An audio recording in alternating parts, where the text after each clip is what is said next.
Então vamos iniciar nosso estudo nesta noite. Estamos finalizando a doutrina anterior, falando do versículo 9 e 10, que traz uma curiosidade aí, Jesus pedindo para que colocasse um barco sempre perto dele. E aí ele explica a necessidade, porque as pessoas queriam tocar em Jesus, e as pessoas estavam se jogando em cima de Jesus. Era de um lado, do outro, por cima, do jeito que desse, eles se arremessavam diante de Jesus, assim como aquela mulher do fluxo de sangue foi curada com a sua fé, e Jesus perguntou: quem é que foi que me tocou? Porque eu senti que saiu virtude de mim. Jesus falando sobre aquele toque daquela mulher. Talvez esse testemunho, tinha chegado ao coração das pessoas, fazendo com que as pessoas sentissem que se tocassem Jesus também seriam curadas. E as pessoas estavam ali, querendo esse toque curador, milagroso do Senhor Jesus, Nós também temos aí o versículo 11 e o versículo 12, nós vamos deixar para falar na última parte do texto da eleição, logo após a eleição, nós vemos aí também essa manifestação demoníaca, onde Cristo é poderoso para libertar as pessoas aí, a blasfêmia aí dos escribas. Vamos deixar para comentar juntos. Então, entrando agora no nosso texto, nós temos aí o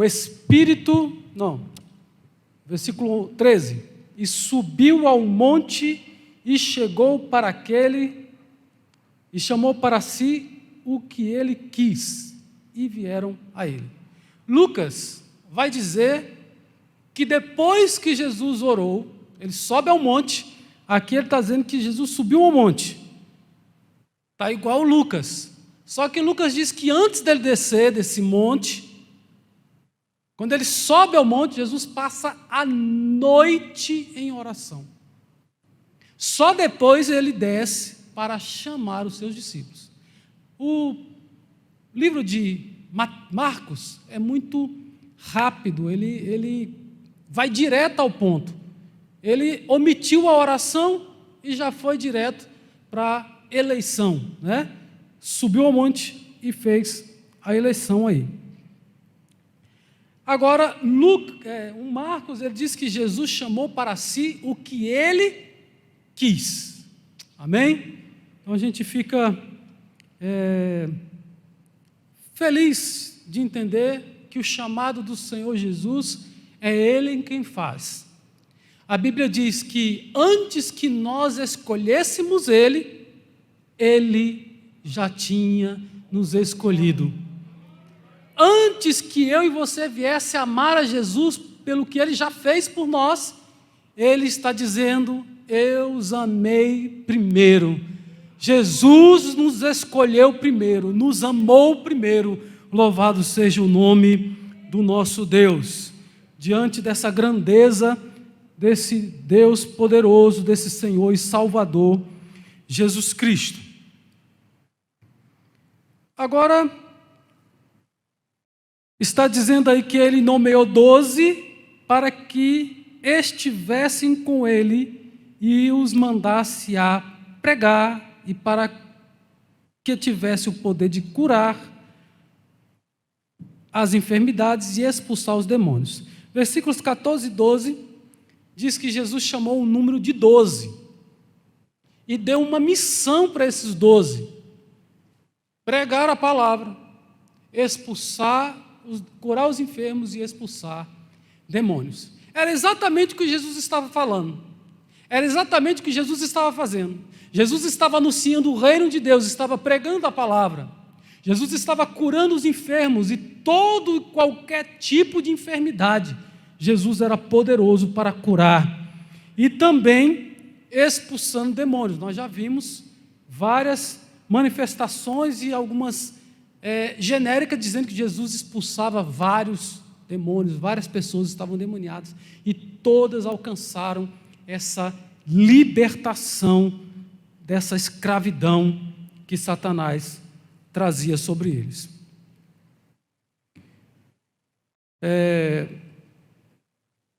Alguns outros textos que fazem comparação, que Jesus designou esses para serem apóstolos.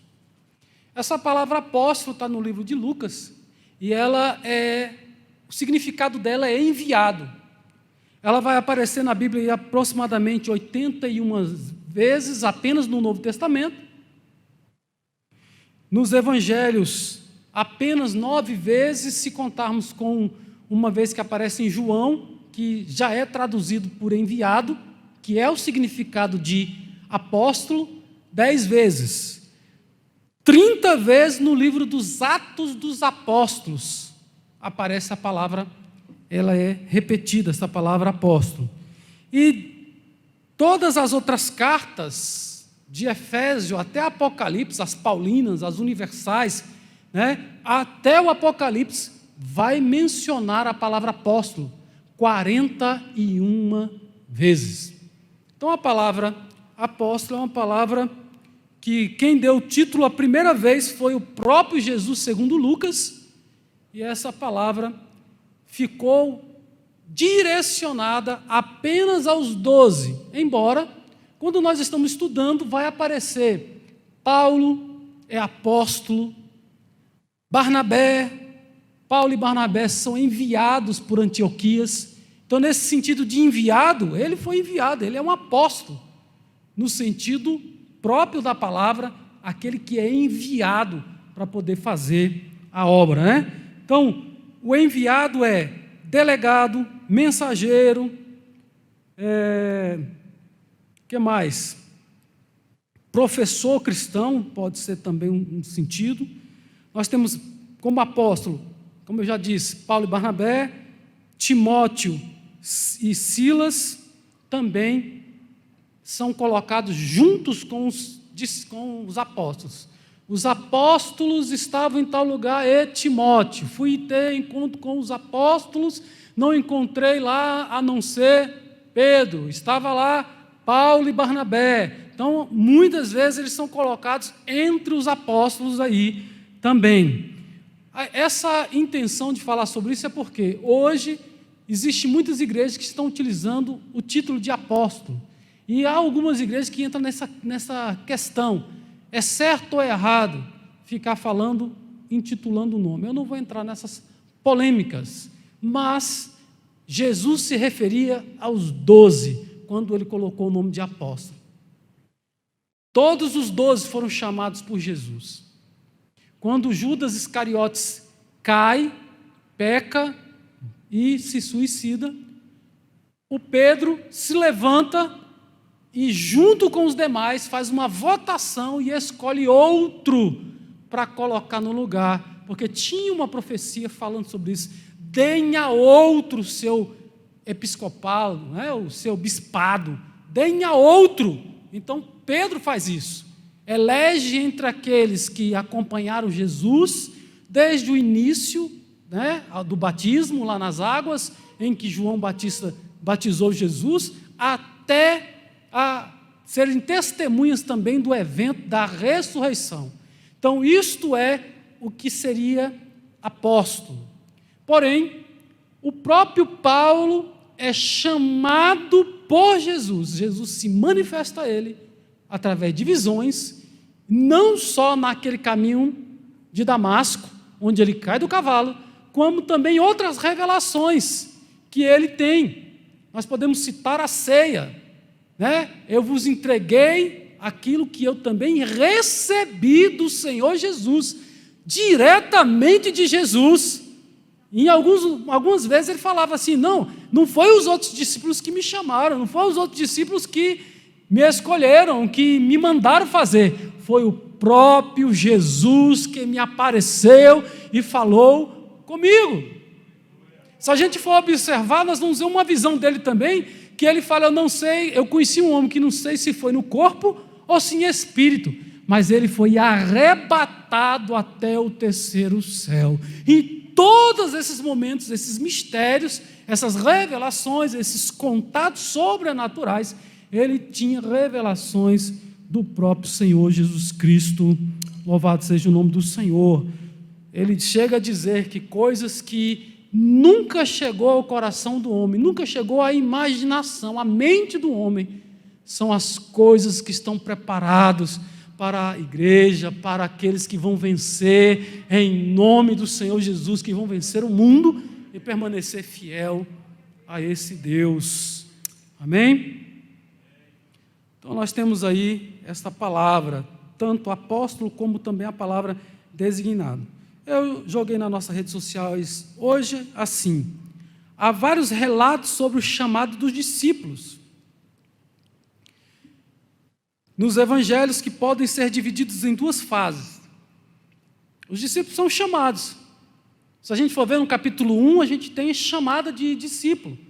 André, o Simão. Em alguns outros textos a gente tem Tiago e João. Aí depois a gente tem o próprio Filipe e o Barnabé. No capítulo 2 aqui de Atos a gente tem o Mateus, que é o Levi. Nesse texto traz como Levi, que é o coletor de imposto, e nós sabemos que é chamado de Levi em outros evangelhos, quando a gente faz a comparação dos evangelhos. Como nós já iniciamos o livro de evangelhos, a gente diz que os 4 evangelhos, eles não são 4 evangelhos diferentes. Os 4 primeiros livros formam o evangelho de Jesus Cristo. São 4 visões que se complementam e formam um único evangelho, o evangelho de Jesus Cristo. Amém? Então, quais são essas fases que eu coloquei aqui? A primeira é a conversão. Quando os primeiros discípulos são chamados individualmente, eles são chamados a seguir a Cristo, a andar com Cristo para ver o que Jesus está fazendo. Jesus fala, ó, vem. Os 2 primeiros discípulos, parece-me que é André e João. André é o primeiro discípulo. Então, o próprio João vai falar disso, vai colocar o nome desses 2 discípulos que Marcos fala, que quando Jesus estava sendo batizado, no outro dia Jesus aparece e João Batista diz, eis aí o Cordeiro de Deus que tira o pecado do mundo. E quando ele diz essa frase, 2 dos seus discípulos de João, o discípulo de João, passam a seguir a Jesus a partir daquele momento que eles ouvem essa sentença. E Marcos não diz quem são. Marcos é mais resumido. Mas João vai dizer o nome de um e diz que outro também foi, mas ele não fala o nome. É como se ele estivesse ocultando, mas é ele mesmo. Então temos André e João, os 2 primeiros apóstolos que estavam seguindo João Batista, ouvindo João Batista falando que não era um Cristo e que agora ia chegar alguém mais poderoso do que ele, e ele disse, é este é aquele de quem eu falava para vocês, que eu não sou digno de desatar a correia dos seus pés, das suas alparcas. Amém? Então a primeira chamada é a conversão. Foram chamados para a salvação. Todos nós somos chamados para a salvação. Todos aqueles que aceitam Jesus como Senhor e Salvador, recebem o primeiro chamado, o chamado para sair das trevas e vir para a luz, o chamado para sair de escravo de Satanás para ser livre pelo poder do Senhor Jesus Cristo. Jesus é esse Senhor que liberta o homem da escravidão de Satanás. Então nós temos aí a primeira fase do chamado. Precisamos nos converter, precisamos conhecer a Cristo, precisamos aceitá-lo como Senhor e Salvador da nossa fé. Essa salvação está incluso o quê? A fé, a confissão, o crer, a confissão e o arrependimento. Amém? Essa salvação É quando você acredita que Ele é Senhor, quando você confessa os seus pecados, quando você abandona os seus pecados, passa a andar com esse Deus, você está recebendo essa salvação quando você se arrepende dos seus pecados. Qual é a segunda fase desse chamado? É quando nós vamos servir, quando nós somos chamados também a servir. Tem um texto que diz que Jesus, eu acho que está escrito na próxima mensagem que eu escrevi, né? Que Jesus chamou para que eles andassem com Cristo, acompanhassem, estivessem com Ele. O primeiro chamado, Jesus chama os apóstolos voltam a pescar. Os apóstolos voltam a fazer o que estavam fazendo. Só no momento que ele chama aqui, esse chamado dos 12, quando ele chama do meio dos discípulos, é que eles deixam a pescaria. Você vai ver Jesus entrando no barquinho e falando para eles: agora vem. Então eles estavam pescando enquanto estavam ouvindo falar de Jesus, ouvindo as mensagens de Jesus, vendo os primeiros milagres, e depois eles passaram a seguir Jesus 24 horas, né? Então, primeira chamada, conversão. Irmãos, nós precisamos nos converter primeiro para depois desejar trabalhar na obra de Deus. Eu coloco aqui: foram chamados para o serviço, escolheu 12 dentre os discípulos e elegeu os apóstolos que estariam ao serviço exclusivo aí do reino.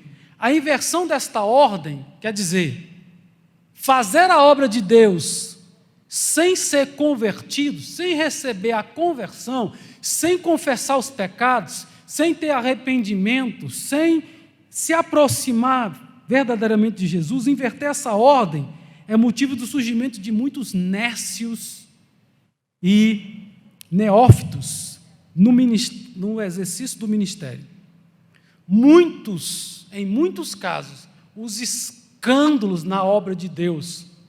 Você vê um obreiro que foi 10 anos, não sei quantos anos obreiro, daqui a pouco ele desvia.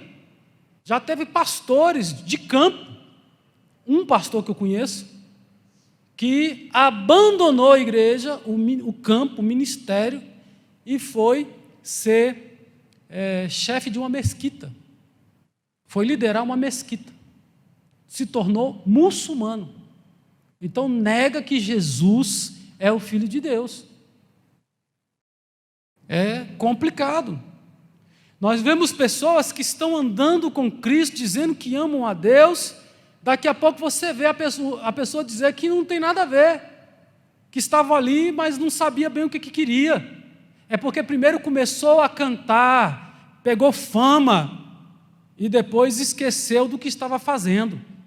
Foi corrompido pelas riquezas deste mundo. São como aquelas sementes que caiu no meio dos espinhos, que vem as primeiras lutas, vem as primeiras dificuldades, e a pessoa não permanece, né, na casa do Senhor, fazendo a vontade do nosso Deus. Tem um cantor que ele abandonou a fé e foi para o homossexualismo e etc. A gente, quando está ouvindo aí uma pessoa que tinha fama, mas simplesmente agora como se negasse tudo aquilo que Jesus pode fazer pela libertação de alguém. Então nós temos que tomar cuidado com isso, não inverter as coisas. Primeiro eu me conserto, primeiro eu me reorganizo, primeiro eu volto para Deus, primeiro eu me arrependo, primeiro eu foco nele, aí ele me transforma. Depois que eu sou transformado, aí eu estou autenticado quando ele me chama a fazer a sua obra. Amém? Não podemos inverter para que não haja escândalo na obra de Deus. Primeiro devo amar a Deus sobre todas as coisas, mostrar frutos dignos de arrependimento. A pessoa agora transformada pode oferecer e dedicar a sua vida à obra de Deus, que vai muito além do cargo. Eu não preciso do nome de cargo para fazer a obra de Deus. Eu não preciso do cargo para ser alguém que produz na casa do Senhor. Primeiro é preciso ouvir, escutar com atenção, mudar de atitude. Primeiro é necessário ser impactado pela mensagem, ser transformado pela mensagem, para depois eu crer que esta palavra pode transformar outras pessoas. Primeiro eu sou alvo da transformação, da mudança, do perdão de pecados, para depois eu levar esta mensagem para libertar outros, para perdoar outros. Porque quem perdoa, quem liberta é Jesus, é a palavra do Senhor Jesus, é a sua palavra. Louvado seja o nome do Senhor. Primeiro tem que se render, crer que Jesus é o Salvador e Redentor. Só então eu vou dedicar a minha vida, ou dar a minha vida em prol do reino de Deus. Paulo chega a dizer algumas dessas palavras, né? Como se ele estivesse desgastando, como se ele estivesse entregando, né? O meu viver agora não é mais eu quem vive agora é Cristo que vive em mim. A vida que eu agora vivo, é outra vida, é uma vida de transformação, é a de mudança de mente. Eu era perseguidor da igreja, mas agora não, agora eu sofro pelo Evangelho. Agora ele se tornou perseguido por causa do Evangelho. Na sua chamada, quando Jesus aparece para Ananias, ele fala para ele, eu vou mostrar para ele o quanto ele vai padecer, ele deve padecer pela minha palavra, mas primeiro a palavra de Deus vem ao nosso encontro, nos dá sede de mudança. Irmãos, não tem como, só é convertido quem mudou. Quem não mudou ainda não se converteu. Nós temos aí, vamos estudar hoje talvez, Pedro, um grande homem de Deus, fazendo a obra, mas ele era muito impetuoso. Em algumas horas ele vacilava. Então nós vamos estudar um pouquinho sobre esse tipo de discípulo, sobre esse tipo de pessoa, que também está entre nós. O que está escrito na Bíblia é para nossa edificação, é sombra para nossa, para mostrar para nós exemplos daquilo que pode acontecer. Amém? Então, o outro texto é somos chamados para conviver. Chamados à convivência, foi o título que eu coloquei no outro artigo. O chamado, em primeiro lugar, é para conhecer a Cristo, tá? Em continuação ao anterior. É preciso ter convivência, ter comunhão, é preciso entender o como antes de querer fazer a obra de Deus. Como eu vou fazer a obra de Deus? Primeiro eu tenho que entender o que é esta obra. O que essa obra é capaz de fazer em mim? Primeiro eu tenho que experimentar. Irmãos, não tem testemunho maior do que esse. Quando você chega para alguém e você começa a ouvir aquela pessoa, e aquela pessoa fala um monte de coisa, você fala, gente, eu era desse jeito, era assim que acontecia comigo, era assim que eu era.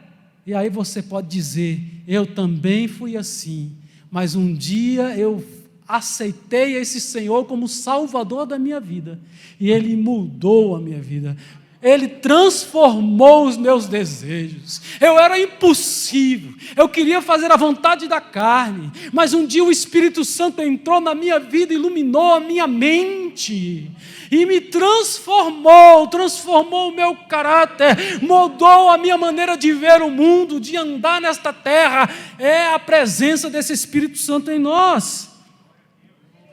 Os discípulos tiveram dúvidas, sim ou não? Tiveram. Perderam a paciência algumas vezes? Sim. Senhor, manda descer fogo do céu aí, mata esse pessoal. Pedro e Tiago. Tiago e João falaram isso. A mulher samaritana vem andando atrás de Jesus e eles falam assim, Senhor, manda essa mulher calar a boca. O cego está gritando, Jesus, tem misericórdia de mim, filho de Davi. E as pessoas, e muitas vezes os discípulos, cala a boca, não vai te atender não, fica quieto aí. Até Jesus ir lá e atender essas pessoas. Amém? Muitas vezes, nós que somos obreiros, que já fomos chamados, às vezes nós somos empecilhos para outros chegarem a Cristo. Que a misericórdia do Senhor esteja sobre nós.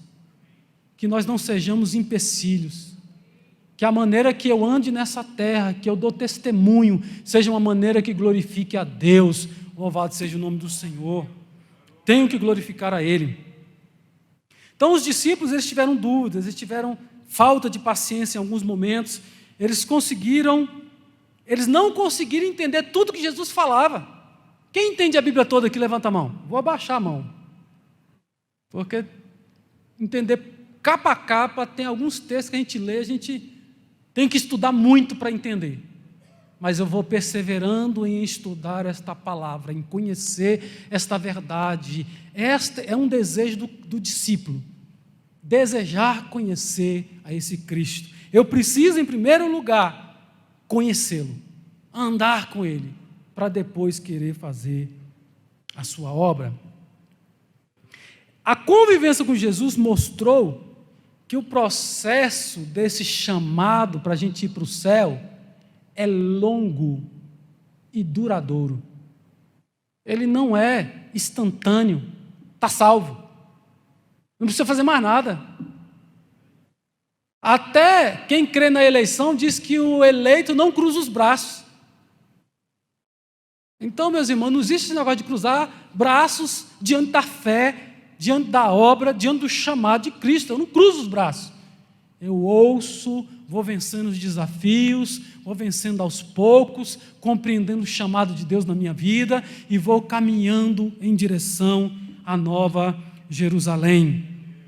O ensino que Jesus iniciou com o chamado, que é esse que nós estamos estudando hoje, ele não terminou quando Jesus morreu. Jesus morre, está dando lição para os discípulos. Está lá na cruz, pendurado, perdoa, eles não sabem o que estão fazendo, Jesus está ensinando. Jesus, lembra de mim quando estiveres no paraíso. Hoje mesmo estarás comigo no paraíso. Aquele que parece, pela insinuação de alguns, você não livra nem a si mesmo, não pode nem livrar a si mesmo, como é que quer livrar a nós? O outro fala, livra a ti mesmo, depois nos livra. Mas ele está dizendo, perdoados estão os teus pecados. Ele está dizendo, hoje mesmo você vai estar comigo no paraíso. Chegou a salvação na tua casa, chegou a salvação na tua vida. Depois de morto, Jesus ressuscitou, passou 40 dias no meio dos discípulos, de todos os seus discípulos, não só dos 12 apóstolos, mas no meio dos seus discípulos, aparecendo para um, para outro, apareceu para os seus irmãos, para sua mãe, Maria, foi aparecendo para os discípulos, também para os 12, caminho de Emaús, dentro de uma casa, Jesus aparecia, lá na praia, quando eles voltaram a pescar, Pedro, eu vou pescar, não tenho mais o que fazer, não vou mais pregar a palavra, Jesus morreu, vamos pescar. E quando estavam pescando, Jesus aparece, e Jesus está ali para fazer, mais uma vez, chamar e confirmar em Pedro o chamado de Deus na vida de Pedro. Amém? E outra coisa, durante os 40 dias, Jesus ficou ensinando. Depois Jesus sobe ao céu, deixa as palavras de esperança. O anjo diz, assim como ele subiu, ele vai voltar outro dia. Assim como todo olho viu ele subir, todo olho verá também ele descer. No dia que ele vai encerrar a grande tribulação e entrar, iniciar, inaugurar o reino milenial. Então, essa obra ainda continua, meus irmãos. Não fica só no chamado. Quando veio o Pentecoste, fica aí em Jerusalém e espera, porque vocês vão ser do alto cheio, revestido de poder. Então eles ficaram aguardando para que depois da unção continuasse a fazer a obra de Deus. Foram cheios do Espírito Santo. A obra e a revelação continua com o Espírito Santo. É Ele que nos revela, Ele que nos inspira, Ele que nos direciona, Ele continua falando ainda hoje nos nossos corações. Às vezes eu já falei aqui algumas vezes e vou continuar falando. Muitas das coisas que eu acertei na vida minha, criando filhos ou no meu relacionamento com a minha esposa, só tem uma explicação: inspiração do Espírito Santo. É o Espírito Santo que nos dá paciência para calar ao invés de gritar, que dá sabedoria para ouvir um pouco mais do que ficar com ignorância. É o Espírito Santo que nos ajuda a controlar o nosso gênio de Adão, ou aquele gênio corrompido, do velho homem, a velha natureza. Eis que o Espírito Santo está aqui atuando em mim e em você, nos transformando em novas criaturas, e essa transformação passa pela transformação de caráter e passa também por esse jeito de responder, de falar, de relacionar com as pessoas. Mansidão é uma característica daquele que é cheio do Espírito Santo. Amém?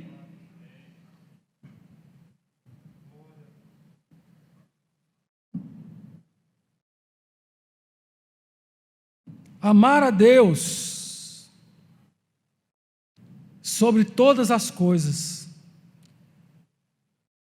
Eu já li isso, né? Vamos continuar. Eu agora, irmãos, quero entrar nos apóstolos. Vamos ver se eu consigo falar pelo menos de Pedro. Apóstolo Pedro, quem foi o apóstolo Pedro? Né? É o primeiro aí. Existem 4 relações onde aparece o nome dos 12 discípulos em 3 evangelhos e 1 em Atos. Essas 4 relações todas iniciam com Pedro. Parece que Pedro é aquele que vai liderar o colégio apostólico mesmo. Né? Ele aparece nas 4 listas como o primeiro. E essa palavra em Lucas, ele diz assim: Simão, a quem acrescentou o nome de Pedro. Então, se a gente for observar, Jesus chama Simão de Pedro. Não, o seu nome agora será Pedro, pedregulho, Cefas, tem a ver com pedregulho, com pedra pequena. Você será uma pedra pequena, uma rocha. Foi conhecido também como rocha. Há quem diga, os comentários vão trabalhar a questão de Simão e de Pedro. Vai dizer que quando Jesus quer chamar a atenção do discípulo, ele chama ele de Simão. Quando Jesus quer fazer um elogio, ele chama de Pedro. Quando Jesus quer encorajar, chama ele de Pedro. O Evangelho de Lucas fica isso bem marcado. O Mateus não faz muita distinção. O Evangelho de João coloca os 2 nomes junto, como o próprio Lucas está dizendo aqui, que Jesus acrescentou o nome de Pedro. Foi acrescentado o nome de Simão, Pedro. Então João, o evangelista João, em todas as vezes que se refere a esse discípulo, usa os 2 nomes ao mesmo tempo: Simão Pedro, Simão Pedro, Simão Pedro. E agora, no Evangelho de Lucas, fica muito característico. Quando está falando que vai para a casa do discípulo, fala na casa de Simão. Quando vai falar que vai curar, vai curar na casa de Simão, a sogra. A gente vai... tem mais outros textos aqui que às vezes a gente começa a falar de cor e acaba deixando aí. Outro nome que Simão também tem é de Bar-Jonas. A palavra Bar, ou esse prefixo Bar, significa filho. E a segunda palavra, Jonas. Então, tradução, filho de Jonas. Há algumas versões que colocam o nome de João, como essa tradução para esse Jonas, filho de João. Se a gente for ver algumas versões aí, em alguns textos específicos, né? Então, esse Pedro ficou como se fosse um apelido, mas que tem uma mensagem, a qual Jesus estava trazendo sobre Pedro. Então, quando Simão estava um pouco na parte humana, ele era sócio de Tiago e João, aí fala que é Simão que é sócio. Simão e André eram sócios de Tiago e de João. Então, se a gente lê o livro de Lucas com atenção, a gente vai observar essa variação. Quando ele está atuando como homem, simplesmente nos seus ofícios, né, com relacionamento a casamento, ele era um que tinha esposa, levava a sua esposa, Timóteo, Paulo vai falar sobre isso em 1 Coríntios, que ele também, como outros apóstolos, podiam levar a esposa, porque o próprio Pedro levava a sua esposa. E outros discípulos também levavam as suas companheiras para essas viagens que eles faziam. Então, Paulo está falando assim, então é justo também que a gente faça isso, né?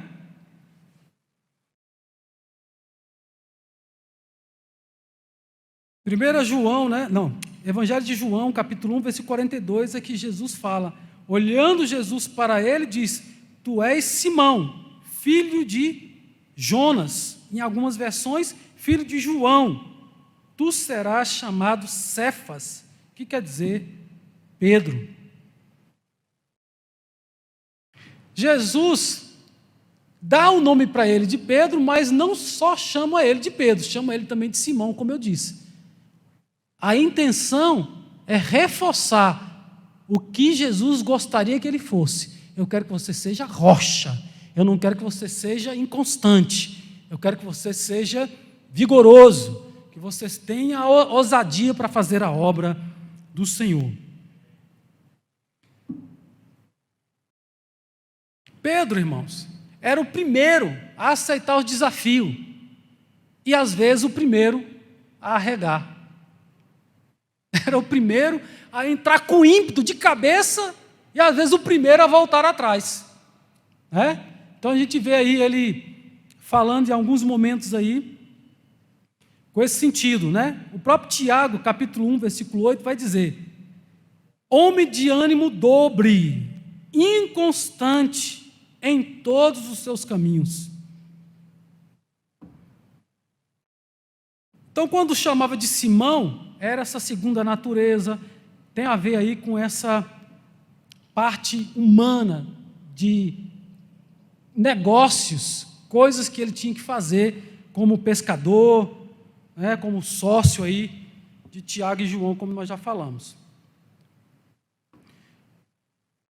Outra demonstração também dessa característica aí é quando parecia que ele tinha dúvidas, né? Ô Simão, por que você teve, por que você duvidou?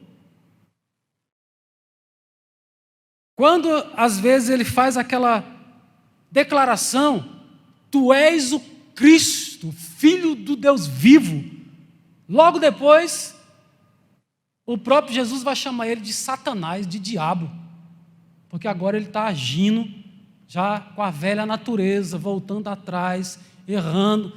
O senhor não vai morrer, ninguém vai deixar o senhor morrer, que conversa essa que o senhor vai morrer, e entrando, querendo impedir a morte de Jesus.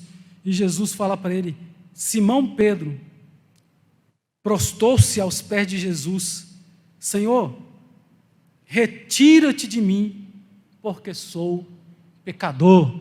Quando Jesus está naquela pesca maravilhosa. Aí ele chama, eu sou pecador. Aí fala que é Simão. Ou usa os dois nomes juntos, ou usa só o Simão, né? Então, sempre caracterizando aí essa parte mais humana. Até o texto que diz lá, Simão, eis que Satanás me pediu para ir andar com você. Lucas, capítulo 22, versículo 31 e 32. Simão, Simão. Presta atenção, Simão, acorda. É como se ele estivesse falando isso. Eis que Satanás vos reclamou para vos peneirar como trigo. Eu, porém, roguei por ti, para que sua fé não desfaleça. Jesus continua fazendo isso por mim e por você. É Ele que intercede por nós. A Bíblia chega a dizer que Ele está à direita de Deus Pai. E Ele intercede por mim e por você. Como chamados para esse serviço, chamados para a conversão, e em alguns momentos é necessário a intervenção dEle, senão nós somos sucumbidos. Se Satanás fizesse conosco tudo o que ele quisesse, a igreja já estaria derrotada. Mas ele não pode atingir a igreja a não ser com a permissão do nosso Deus. Algumas religiões aí que colocam o diabo com grande poder. A Bíblia chega a dizer que ele realmente tem poder, mas naqueles que são guardados, marcados pelo sangue de Jesus, ele não tem essa autorização para ficar sambando, fazendo o que ele quer nas nossas vidas. Irmãos, nós precisamos apresentar os nossos filhos, os nossos cônjuges diante de Deus. Quantas vezes eu ia trabalhar e minha esposa orava pelo meu trabalho. Às vezes eu ia sair de casa, meu bem, vai com Deus, Deus te abençoe. Às vezes a gente fazia uma oração quando eu ia sair, ou quando a gente vai viajar, fazendo orações para que Deus possa nos livrar do mal, e Deus é poderoso para nos livrar do mal. Quantas vezes nós já vimos, eu sou testemunho dos livramentos que eu recebi de Deus, por causa, às vezes, desta presença dEle, desse cuidado dEle, de cuidar de nós, de cuidar da nossa igreja.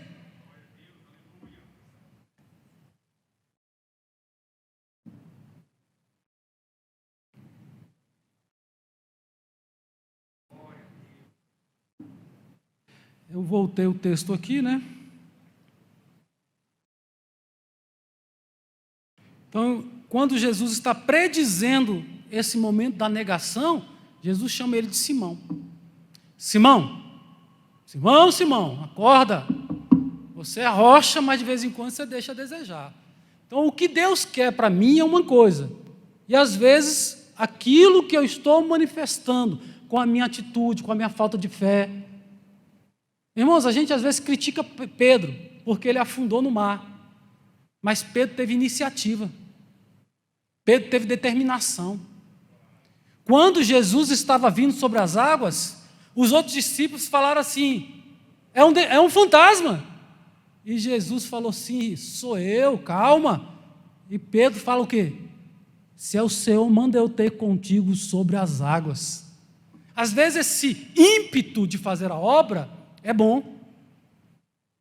Porque senão muitas vezes a obra de Deus não é feita, muitas vezes o evangelho não é pregado. Quando não tem aquelas pessoas que têm ímpeto para fazer a obra de Deus, que são mais sanguíneas, que vem a coisa por fazer, vai lá e faz. Não fica esperando alguém mandar para fazer. No meu serviço tinha muitas pessoas assim. Eu só faço o que manda fazer. Ninguém mandou fazer nada, eu fico aqui o dia todo enrolando, não faz nada, não produz. Mas o Senhor Jesus chamou eu e você para sermos produtivos, para produzir frutos, para fazer a sua obra. Não nos chamou para ficar assistindo de camarote, as almas vindo ao seu encontro, não. Chamou para que a gente fosse protagonista, que a gente estivesse também fazendo a sua obra. O texto que Paulo fala aí é 1 Coríntios capítulo 9 e 5. Vai falar de Pedro aí, que Pedro com certeza levava sua esposa. A Bíblia não fala muito sobre isso, apenas esse texto tratando aí da família de Pedro, a não ser o outro que fala da sogra. Se fala que tem sogra porque tem esposa, né? Não fala da esposa quando Jesus está curando a sogra. Poucas informações nós temos de Pedro aí, como filho, se teve ou se não teve.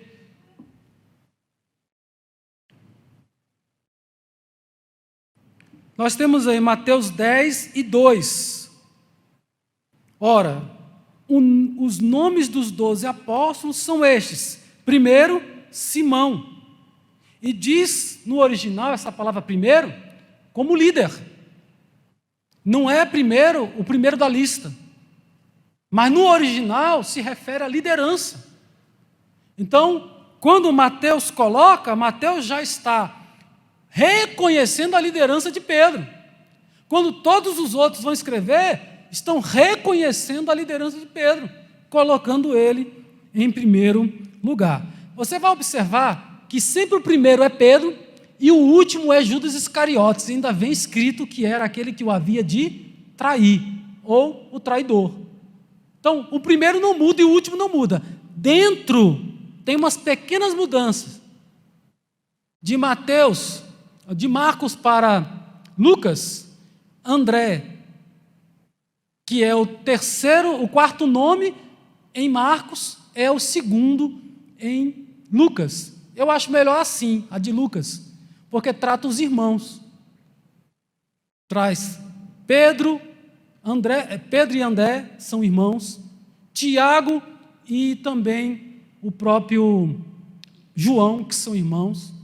Há quem diga que Judas e Mateus eram irmãos, porque quando fala que Levi é um dos discípulos, diz que ele é filho de Alfeu, e depois vai dizer que o Tiago menor, que são 2 Tiagos, o Tiago menor, ele é filho de Alfeu. Então parece que os 2 são irmãos. Então Jesus trabalhou aí com alguns irmãos e alguns amigos.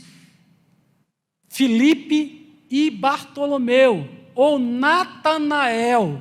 Bartolomeu também pode ser considerado Natanael. Também é considerado aí amigos, né? É mais para amigos do que para irmãos. Mas também eles vêm juntos. Então Pedro é um daqueles discípulos que tem desejo de conhecer. Você tem desejo de conhecer? Para ser discípulo de Jesus, nós precisamos querer conhecer. Querer conhecer Ele, querer conhecer as suas mensagens, querer conhecer as suas promessas, ler a sua palavra. Hoje a gente vê pessoas que sabem tudo de um artista de televisão, de um ator de cinema, de um cantor. Sabe até a cor da roupa que ele gosta.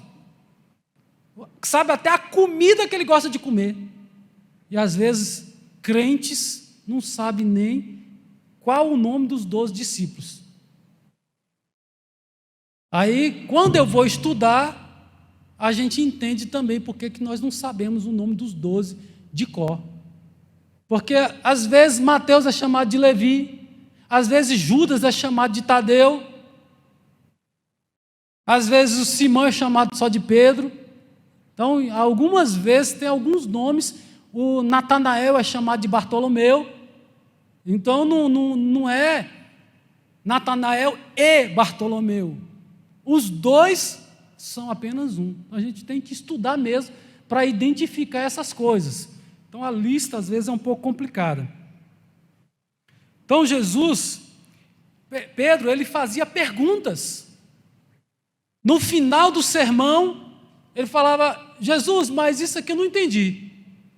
Se você for observar, né, algumas perguntas difíceis Pedro fez. Quando João está encostado no peito de Jesus, Pedro faz sinal, é Pedro que faz sinal para João. Pergunta quem é que vai o traidor aí, pergunta. Né? Faz sinal para João, aí João pergunta, quem será porventura quem, né? E aí Jesus responde: aquele que eu molhar esse bocado de pão. E diz a Bíblia que ele entrega para Judas, e Judas sai para fazer aquilo que já estava no seu coração. Então Pedro, ele era alguém também ousado, tinha iniciativa. O obreiro, o discípulo, alguém que quer fazer a obra de Deus, tem que ter iniciativa. Como eu disse, não pode ficar só esperando alguém mandar. Não, o pastor não mandou, então eu não vou fazer não, vou ficar quieto aqui. Tem que ter iniciativa para fazer a obra de Deus.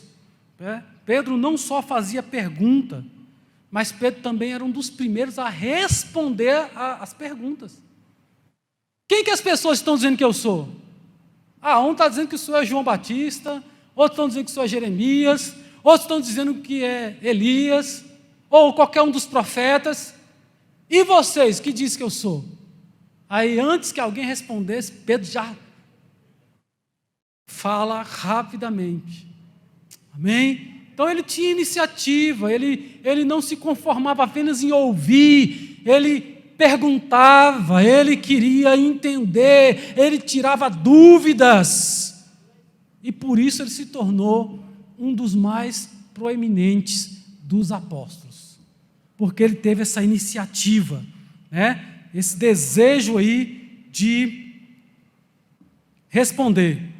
Lá no meio, lá no Getsêmani, né? Vem o pessoal prender Jesus, Pedro puxa a espada e já... Ele queria arrancar a cabeça do Malco, arrancou só a orelha, né? Arrancou só a orelha. Então, às vezes ele fazia por ímpeto coisa boa e às vezes fazia coisa não tão boa.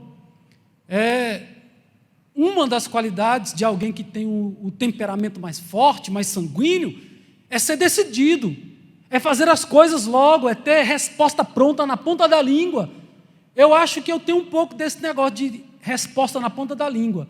Depois de mais velho, às vezes eu seguro, mas dependendo do jeito que vem, volta. Dependendo do jeito que vem, às vezes volta, que a resposta é um pouco rápida. É questão de temperamento, mas Deus ama todos e quer transformar todos, quer usar todos que se colocam na sua mão, que desejam fazer a sua obra, independente do seu comportamento, do jeito que você é. Se você quer fazer a obra, Ele quer te usar, Ele pode te usar, amém? Então Pedro aí, ele não vai conversar não, ele já puxa a espada logo e só não arrancou a cabeça do Malco, porque o Malco tentou escapar e cortou a orelha não conseguiu escapar. Outra coisa, além dele fazer pergunta, dele responder, dele ter iniciativa, Pedro também tinha envolvimento. Jesus dizia, vou para Jerusalém. A maioria dos discípulos dizia, Senhor, se o Senhor for, você vai morrer. Aí Pedro fala, vamos também para morrer junto com ele. O Pedro era desses, entendeu? Ou 8 ou 80, igual eu escrevi na mensagem de hoje, né? Às vezes tinha esse sentido aí de 8 ou 80, né? Então Pedro tinha muito desse ímpeto, por isso ele andou sobre o mar. Por causa desse sentimento, ele viu maravilhas. Por causa desse sentimento, ele viu a transfiguração de Cristo. Por causa dessa iniciativa. Irmãos, a liderança da igreja, os pastores, gostam de pessoas que têm iniciativa. Tem muitos obreiros que se afastam do pastor, fica lá do outro lado da cerca. Como é que eu vou usar? Às vezes vem uma pessoa perto, às vezes não é a mais competente, às vezes não é a que tem mais dom, mas é a que está na mão, e Deus usa, é aquele que se coloca à disposição, e Deus capacita, vai lapidando, vai transformando. Enquanto tem um em casa esperando assim, o pastor vai me ligar, o pastor vai vir aqui falar comigo, o pastor vai me chamar para fazer a obra. Tem outros que não é nem obreiro, não tem nem nome de obreiro, E aonde tem uma brecha, ele está lá fazendo as coisas e fazendo a obra de Deus. Irmãos, Deus vai usar quem se coloca na brecha, quem se coloca a fazer a obra de Deus. Quem se interessa, quem pergunta, quem questiona, quem quer tirar dúvida, esse vai ser usado. Com mais frequência do que às vezes os outros, né?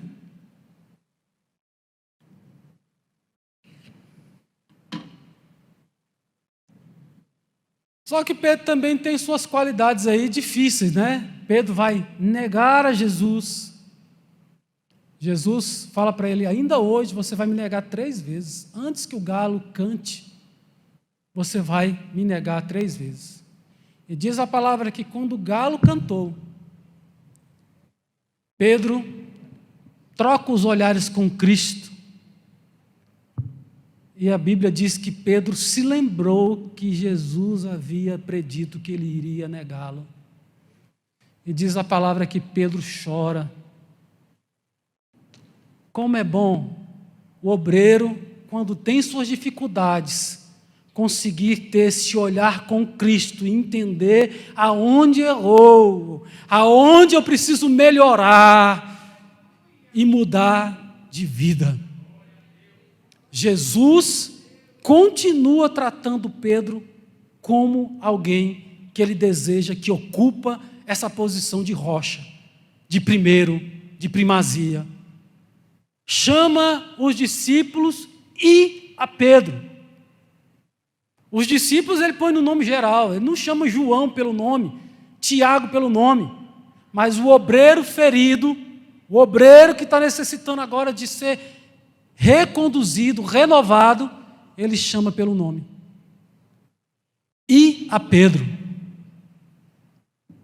E ele, da mesma forma que ele negou Jesus 3 vezes, Jesus com paciência e pedagogicamente faz ele afirmar 3 vezes, eu te amo, eu te amo. Tu sabes todas as coisas, tu sabes que eu te amo. Ele negou 3 vezes, mas agora Jesus fala, está perdoado, meu filho, você me ama? Te amo, está perdoado, está perdoado, está perdoado. É como se Jesus estivesse dizendo, quando ele faz esse retorno, então ele não jogou fora aquele que caiu, mas ele dá uma nova oportunidade, ele usa novamente, quando a pessoa volta para o centro da sua vontade. Louvado seja o nome do Senhor. Eu escrevi aí, o chamado de Pedro. O irmão Alan já pode vir? Pedro era impetuoso, de temperamento forte, falava com intrepidez, era amigo, apaixonado e de confiança. Sim, de confiança, sim. Não era, às vezes ele tinha essa imprevisão, né? Não era tão previsível, mas era da confiança do Senhor Jesus, tanto que fazia parte dos 3 amigos de Jesus mais chegados, do grupo mais chegado. Os discípulos são tratados por Lucas em 3 quaternários. O primeiro quaternário é Pedro e André, Tiago e João. E do quaternário, os 3 mais próximos de Jesus eram Pedro, Tiago e João, que tiveram experiências especiais com Jesus. Um deles era Pedro. Amém? Mas vivia um grande paradoxo, pois em algumas situações ele era inconstante e imprevisível, oscilando entre 8 e 80. Jesus pega a bacia e começa a lavar os pés dos discípulos. O que é isso? O senhor não vai me lavar não, o senhor não vai lavar meu pé não. Pedro, se eu não te lavar, você não tem parte comigo. Senhor, pode lavar a cabeça, pode lavar tudo. Jesus, não, meu filho, só precisa lavar os seus pés, não precisa, o resto está limpo, né? Então, era 8 ou 80, oscilava às vezes. Uma hora estava fazendo uma declaração, outra hora estava falando coisas usadas até pelo próprio inimigo. Mas Jesus foi trabalhando, foi lapidando. Ninguém podia acusá-lo de improdutivo. Ele fez e fez muito. Apóstolo Pedro trabalhou muito pela obra de Deus. Algumas vezes errou feio, mas nunca por inércia. Ele não pecou por não fazer, por esperar mandar.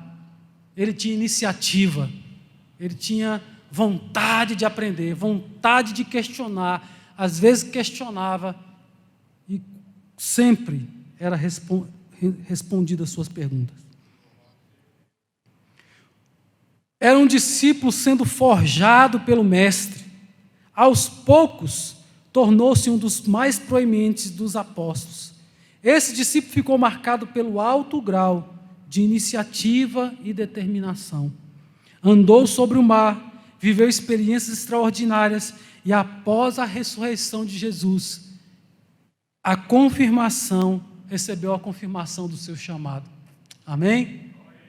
Apesar dos nossos fracassos, apesar das nossas dificuldades, Ele é poderoso para nos perdoar, para nos levantar, para resgatar os que estavam perdidos e afastados. O próprio Jesus vai em resgate de Pedro, vai ao encontro de Pedro e trabalha, como eu já disse, pedagogicamente e restaura Pedro. Pedro, depois que você se converter, vai e confirma aos teus irmãos, vai, continua pregando a palavra, ajuda na pregação deste evangelho. Como pode, pastor, um apóstolo e Jesus chamar que ele não estava convertido ainda? Como é que é isso? É porque às vezes as minhas atitudes, as suas atitudes, parece que a gente mostra que está descrendo de Deus, parece que a gente inverte tudo. Era para estar em confiança ao poder dele e de repente a gente falha. Este exemplo de um homem mais inconstante é para mostrar para você e para mim que ele pode nos usar como nós somos. Que apesar das suas dificuldades, do seu temperamento, ele quer te usar, pode te usar, e se você se colocar na mão dele, ele vai te usar. Se você não ficar no coitadismo, mas se render ao seu poder. Então eu quero fazer essa oração, vamos fazer uma oração depois do hino, de restauração de ministério, de restauração de fé, de restauração do chamado. Às vezes a gente se perde no meio da caminhada, às vezes a gente oscila entre 8 e 80, tem vezes que nós estamos, que glória a Deus, daqui a pouco a gente está meio de cabeça baixa, mas o Senhor é poderoso para te ajudar nesta noite, e que você consiga receber esse equilíbrio. Nós podemos receber o equilíbrio de Deus, amém? Louvemos.